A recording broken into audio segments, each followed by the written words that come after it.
Unfair means bill उस पे चर्चा हो रही है, क्या कहेंगे? ये विपक्ष तो शुरू से ही कह रहा था कि चर्चा होनी चाहिए। अच्छी बात है, चर्चा हो रही है क्योंकि सभी मुद्दे उठाए जाएंगे और मैं समझती हूँ जिस तरह 20 तारीख को बच्चों पे जो लाठीचार्ज हुआ है उसका भी मुद्दा, पुलिस की जो पूरी प्रक्रिया रही है उसको भी उठाया जाएगा। सरकार ने अब तक जो कदम उठाए हैं, क्या आप उससे संतुष्ट हैं?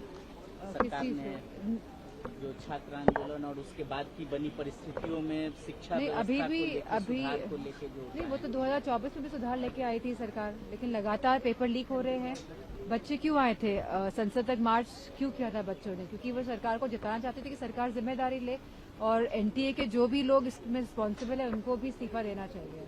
मैडम जुनैद का एक मसला सामने आया है मैडम, जो फूड वॉलंटियर था उसने अपनी याचिका दाखिल की है, उसके बारे में आपकी क्या प्रतिक्रिया है? उसके साथ हुआ नहीं, ये बहुत ही दुखद है क्योंकि जिस तरह से भारतीय जनता पार्टी कार्य कर रही है, जिस तरह से वो एक भय का माहौल पूरे देश में स्थापित करना चाहती है और फिर देश में राज करना चाहती है, तो ये उसी प्रक्रिया का एक हिस्सा है कि लोगों के जहन में, लोगों के अंदर भय यानी कि फियर कैसे क्रिएट किया जाए, इसी मानसिकता के साथ भारतीय जनता पार्टी हमेशा काम करती है। मैम, गिरिराज सिंह ने बोला है कि राहुल गांधी और अखिलेश यादव ने पूरा जो संसद है वो हाईजैक कर लिया है, काम नहीं होने दे रहे, हाईजैक कर लिया है। आपने तो किडनैप कर लिया।